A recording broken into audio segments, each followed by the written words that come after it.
Chapter 16, High Renaissance in Italy, 1495 to 1520. So a couple of things before we get started. First off, a very popular book at this time is Vasari's book, The Lives of the Most Eminent Painters, Sculptors, and Architects of Italy. This is a biography of the artists. It's really the first art historical writing. And this is also when we start to have the celebrity of the artists themselves. And so these artists are starting to become celebrities. We're going to be talking about Michelangelo and Leonardo and all of these big names, and they are going to be celebrities. This is when that celebrity begins. The Medici family. This is a family tree of the Medici family. Well, we've talked about Lorenzo the Magnificent, Lorenzo il Magnifico, as you can see a third of the way down with the red scarf. Now, he was the leader of Florence. He ends up dying in 1492, and then we have his son Piero taking charge.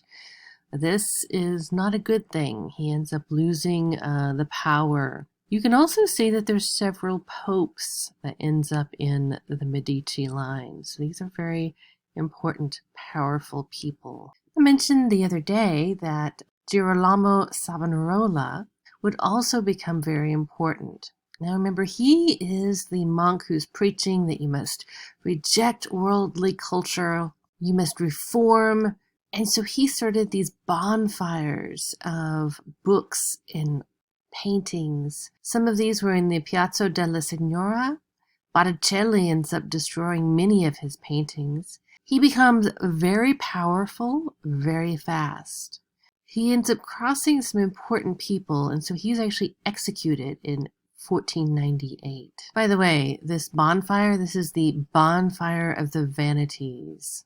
He's also urging the Florentines to expel the Medicis, so he makes some very powerful enemies. Florence is restored to a republican form of government after Piero is thrown out. But don't worry, the Medicis are back by 1512. So we're actually going to talk about Leonardo da Vinci, but we must talk momentarily about who trained Leonardo da Vinci. And this is Andrea del Verrocchio. He did The Incredulity or The Doubting of St. Thomas in the previous chapter. And you can see some of his well-known works here. He also did a form of the David. So let's move on to Leonardo da Vinci. He is, as we now know, a, quote, Renaissance man. That is a term obviously applied later on. This is because he's a scientist, he's a painter, he's a sculptor, he's a musician, an architect, an engineer. You name it, he's done it. He starts out with a workshop in Florence. He ends up leaving Florence in 1482 to work for Ludovico Sforza, the Duke of Milan. If that name sounds vaguely familiar, it should. Ludovico Sforza, he was the gentleman with the one eye that we saw the double portrait of him and his late wife, again in the previous chapter. For the Duke of Milan, he is a military engineer. He actually works a lot of times as a military engineer. He then ends up leaving in 1499 for Venice and ends up in Rome, Florence again. He ultimately retires to France, a chateau in the Loire Valley, and ends up dying there in 1519. One thing you'll notice about Leonardo da Vinci is he moves around a lot. He also doesn't always finish things. He tends to get distracted easily. This is a portrait of Ginevra da Vinci. So there's actually several things going on here. So first of all, there's a little pun happening. She is standing in front of a juniper hedge. That's the tree behind her. And juniper is a pun on her name, Ginevra, because juniper in Italian is Ginepro. So Ginepro is juniper in Italian. Ginevra. We have this little pun with the names. It also helps that the juniper is a symbol of chastity. And this is probably a wedding portrait on the occasion of her wedding in 1474.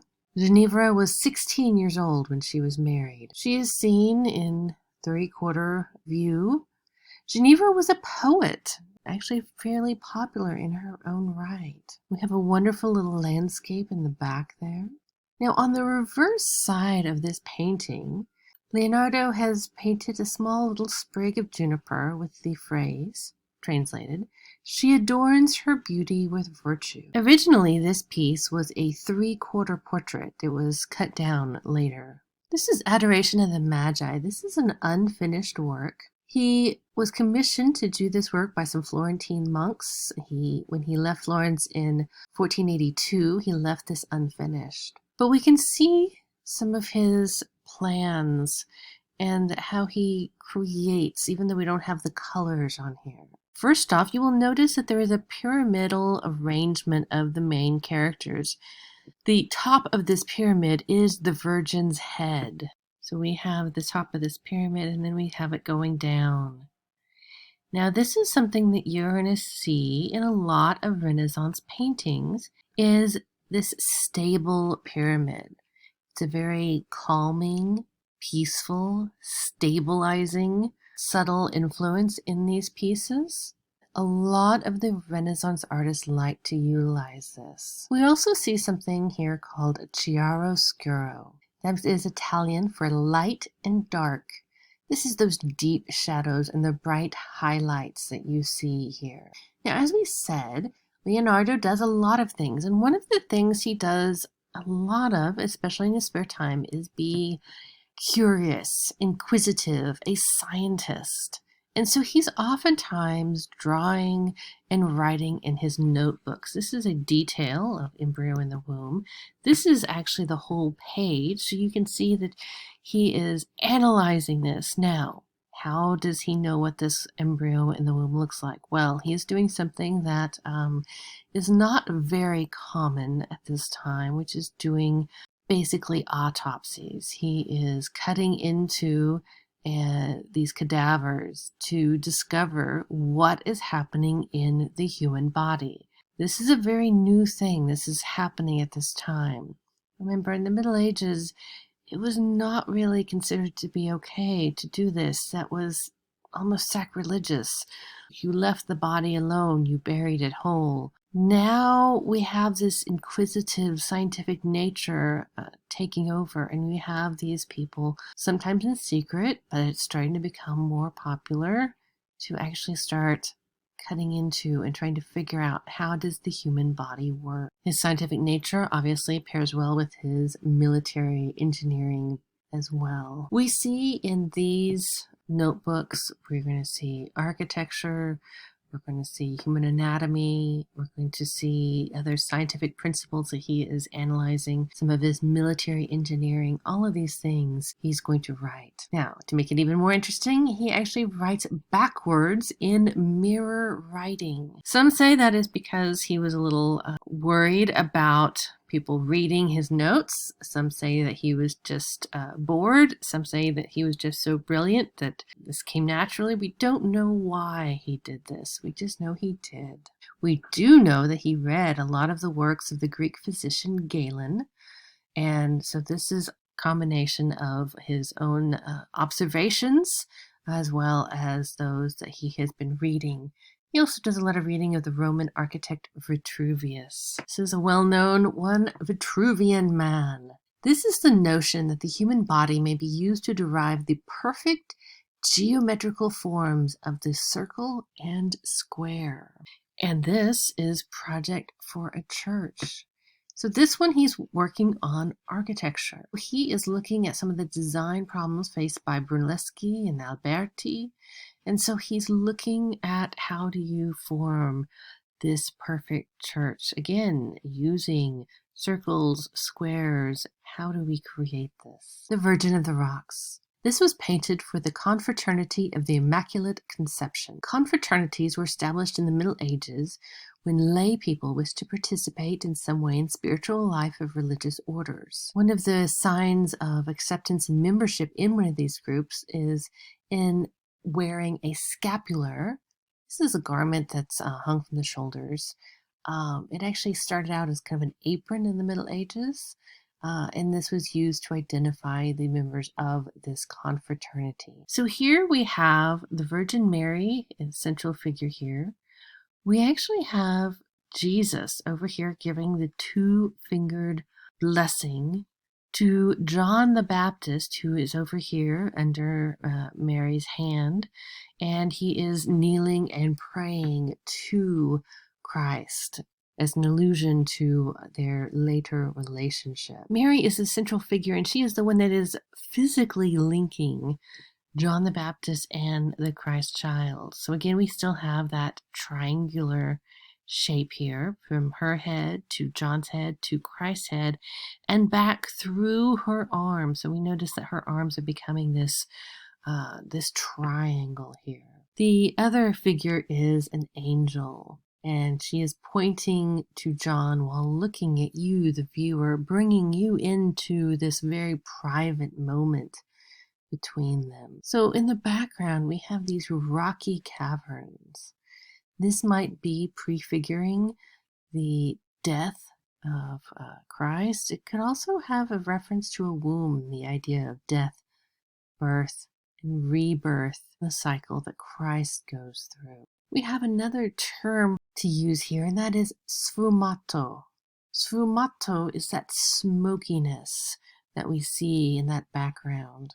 And now we have the Last Supper, probably one of Leonardo's most well-known, oft-copied works. This was actually for Duke Ludovico for his refectory or dining hall of the Dominican monastery of Santa Maria del Grazie, which housed Duke's family chapel. Now, you'll notice it is not in good condition. There's actually several reasons for this, one of which is thanks to Leonardo's constant experimentation. So this is an oil tempera on dry plaster. This is a problematic combination, and especially in an area with high humidity. So typically when you do a fresco, you paint on a wet plaster. This allows the paint to connect with, to meld with the plaster. This allows a good bond between them. So in this case, we actually have the dry plaster, and then on top, we have this layer of paint. Add the high humidity, and you start having paint flaking. In fact, it was flaking even a few years after Leonardo finished this. So one thing you'll notice is, first of all, it's a very simple background. We have this very simple room, lots of dark alcoves, but you will notice that Christ, who is centered in the middle of the painting, he is centered in the largest window. So we have, again, a subtle halo. Notice that we no longer have those big gold circle halos anymore. So we have this subtle halo around his head. And you'll notice that all of the figures are talking amongst themselves. So this is the moment after Christ has said that one of you will betray me. And so they are all going, oh, it's not me. Who are you talking about? And they are all in a tizzy. You will also notice that there's this food just kind of randomly on the table. So it looks like they're kind of in the middle of the meal here. So again, this is the Last Supper that Christ had, and this is in a very appropriate place. This is in, again, the dining hall of a monastery. And so at this time especially, the monks or nuns would dine in silence before these images. And so they had a lot of time to look at and contemplate these frescoes on the wall, including this one. This is John over here on his right side. And next to him is Peter. Peter, if you notice, he actually has grabbed a knife. This prefigures his cutting the ear off of the soldier later on. And this figure right here is Judas. So he is kind of leaning backwards, separating himself from Christ. As I said, part of the reason why this was damaged is because of the medium. Also, you'll notice that they actually cut this doorway into the fresco after it was completed. So this is the whole piece. So you can see the whole painting as well as what's going on around the painting there in the building. And this is the other reason of some damage, but actually the reason why it's still there today. And this is because of the bombing of World War II. So we actually have a lot of damage in Italy thanks to both sides bombing in World War II. And so you can see that they put sandbags, that's what those bags are, they're sandbags, covering the exterior of this fresco. And you can see that the rest of this monastery is in ruins. And so thankfully, the fresco was saved. So again, this was during Leonardo's time with Duke Ludovico. Well, in 1499, Milan ended up falling to the French. So Leonardo, along with many others, escaped Milan. He ended up returning to Florence. Well, he ends up, again, moving on. He ends up as an engineer and surveyor. He works on a mural for the Palazzo della Signora. He ends up abandoning that commission in 1506 and returning to Milan. And now probably the most well-known work of Leonardo da Vinci, the Mona Lisa. Vasari, remember his book that I mentioned a few moments ago?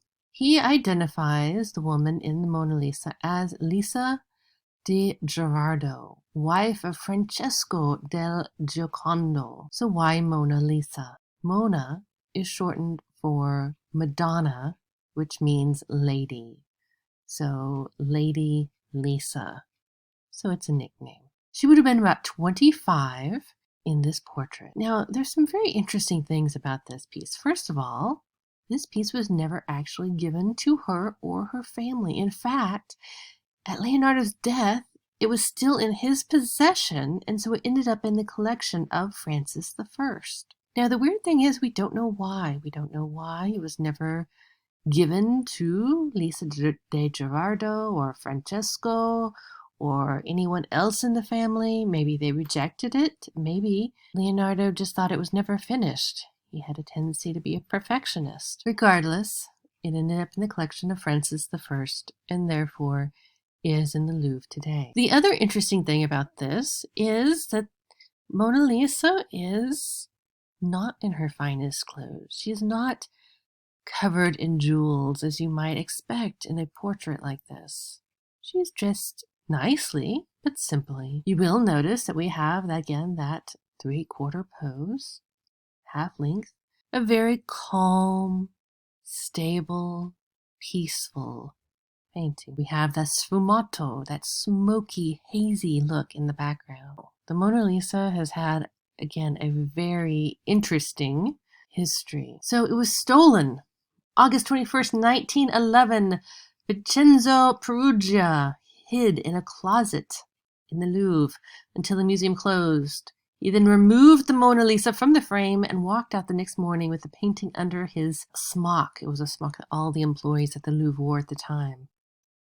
Why did he steal this? Well, he thought Napoleon had stolen the painting from Florence, and he, being a nationalist, wanted to return it to Italy. Remember, as we said, it was Leonardo's reason why it was in France, not Napoleon. Because of the fact that this is one of the most famous works in the world, because of the fact that people have tried to damage or steal the piece, is why that the painting today is in such a hard to see area. So first of all, we will see the bulletproof glass. Again, it is completely surrounded, again, because of conservation as well as safety concerns. We have this kind of bubble of that we've got the painting in. We have this ledge to, again, keep people away from that bulletproof glass. We then have yet another barrier, this one a wooden one, and then we have the people actually separated even further. So you notice we have all of these layers to keep people as far away as possible. This is actually a relatively small piece. None of Leonardo's pieces are very large. And so it's actually very difficult to see with the throngs of people who have to take their photos and selfies in front of it. This is actually how it looked in the Louvre at the time of its being stolen in 1911. So you notice it is just one of many paintings, nothing special, nothing remarkable. We have an artist paints there out below it. This was something very common that artists would go and try to copy some of these great works. Alexander the Sixth becomes Pope in 1492. He runs the papacy like a princely court, which means both commissioning a lot of artworks as well as spending a lot of money. His son, Caesar Borgia, also helps enlarge the papal domain by some military exploits. Alexander also enlarges the papal domains through marriages of his daughter Lucretia Borgia, 3 times, by the way. This is whenever we have the other very famous family, the Borgias, coming into play in Italy. When Pope Alexander VI dies in 1503, Pope Pius III comes on and rules for about 1 month. And then we have Pope Julius II. He wants to do a renewal of the city of Rome. He wants a physical as well as spiritual renewal.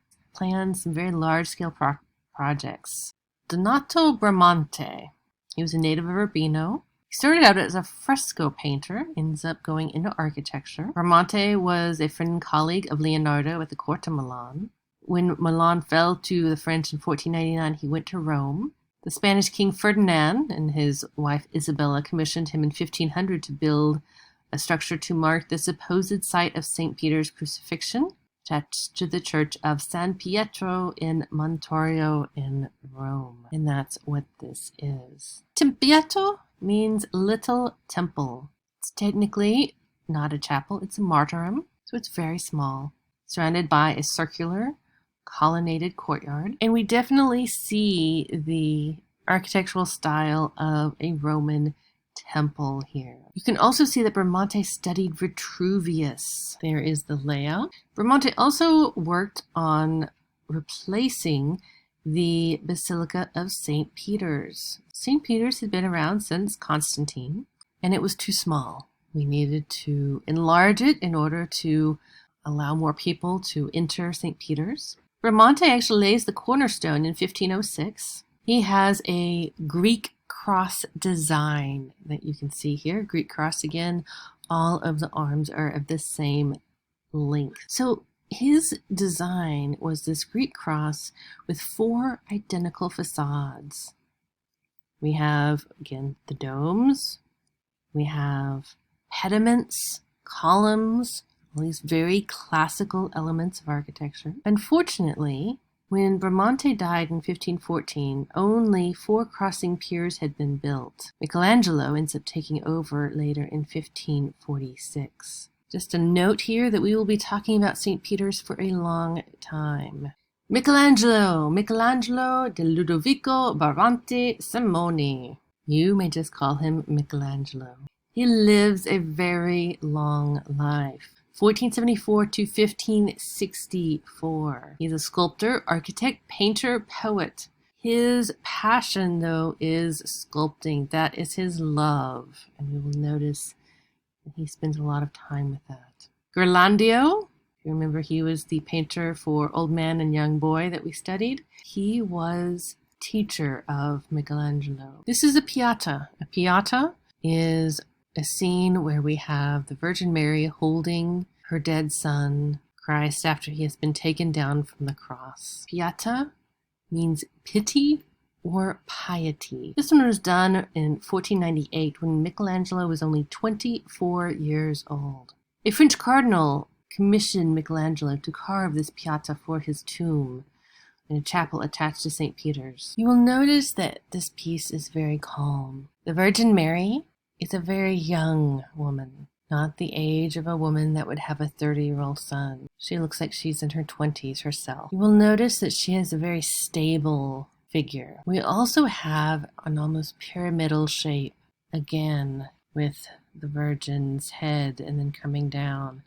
over across Christ's body and coming back up the other arm. So we have the idea of, again, that calm, stable, Renaissance pyramidal shape that we see a lot. We also notice all of the very intricate details. We have these details that he is putting in, all of these very sharp creases in her garments. Her garments are wrinkled and rumpled because of this body in her lap. We have the details of Christ's body itself, that we have the muscles and the veins and in his hand and his arm. We see the bone structure of his legs and his feet. All of these very intricate details.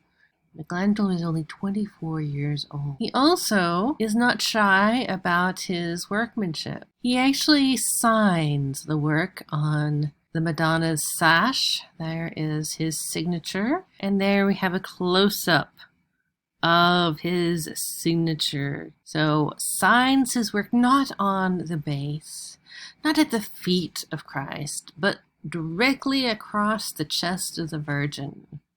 That is a very confident young man. Michelangelo is about 26 when he works on the David. This is for the Florence Cathedral. This is actually for one of the buttresses. David himself is 14 feet high, 17 with the base, and weighs 6 tons. So first of all, you need to recognize that this piece was meant to be up high on the cathedral.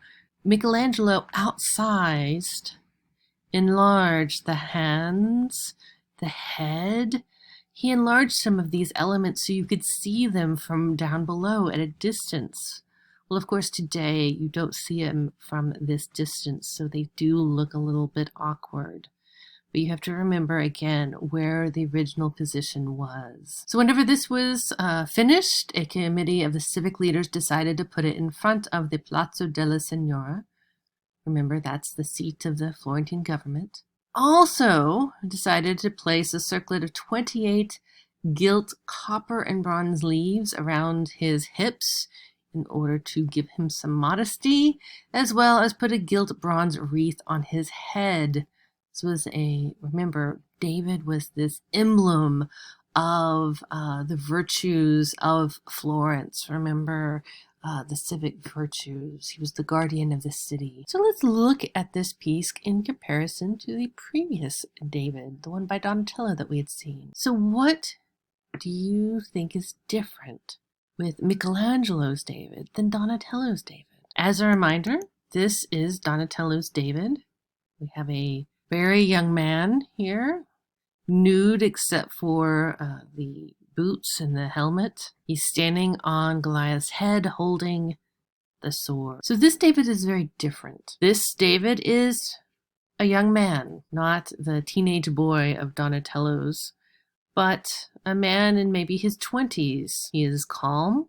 He is preparing for battle. He has not gone into battle. He is completely nude. There is no armor. There is no sword. And what is on his shoulder is actually the slingshot. And in his hand, he is actually grasping the stone. So he is getting ready to fire that stone, the thing that actually brings down Goliath. And you see that even though he's calm, he does have a furrowed brow. We have a young man who's concentrating. He knows what he needs to do. He's getting ready. He's psyching himself out. But again, a very calm, if there's some descriptive word about the Renaissance, calm and peaceful is definitely part of it. Michelangelo is also a perfectionist, especially with his sculptural pieces. This is the tomb for Pope Julius II for the new St. Peter's. Sometimes he was called off to other activities, and then sometimes it just took him a while to work on these things. So Pope Julius II actually stopped his work on it at one point to have him work on other projects. He ended up dying in 1513, and the heirs of Pope Julius II actually negotiated for over 30 years to finish this tomb. It ended up being finished in a reduced capacity for the Church of San Pietro in Vincoli on the Esquiline in Rome. His sarcophagus was originally to sit at the apex of all of this. This is what ended up being completed. We're actually going to zoom in on the central figure here, which is Moses. First of all, Moses is again meant to be seen from below. Moses has a terribilita, awesome force to him.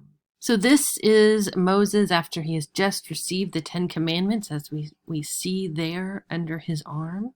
This is not a weak old man that we see before us. This is a powerful man. Look at those muscles. Look at the muscles of his leg and arms. This is a man that can take you out.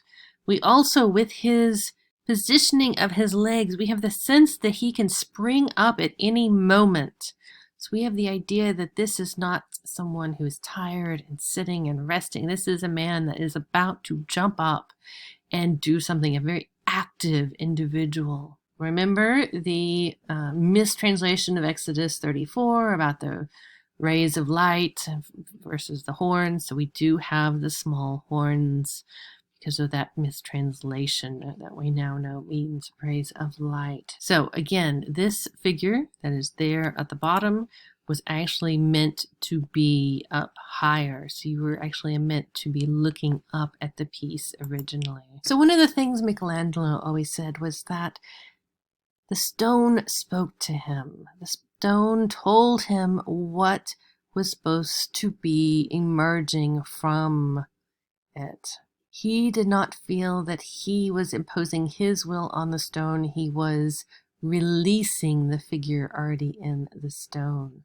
Because of the way he looked at this, he did sometimes abandon projects, and that's what happened here. So this is one that he started working on and then abandoned halfway through. Julius ended up interrupting his work on the tomb to enlarge St. Peter's. Again, a commission that was given to Bramante in 1506. One thing about Michelangelo is he had a temper. He did not get along well with others. So he got mad about the interrupting his work on the tomb and that commission given to Bramante. So he ends up leaving Rome. 2 years later, the Pope commands him to return to Rome to paint the frescoes on the ceiling of the Sistine Chapel.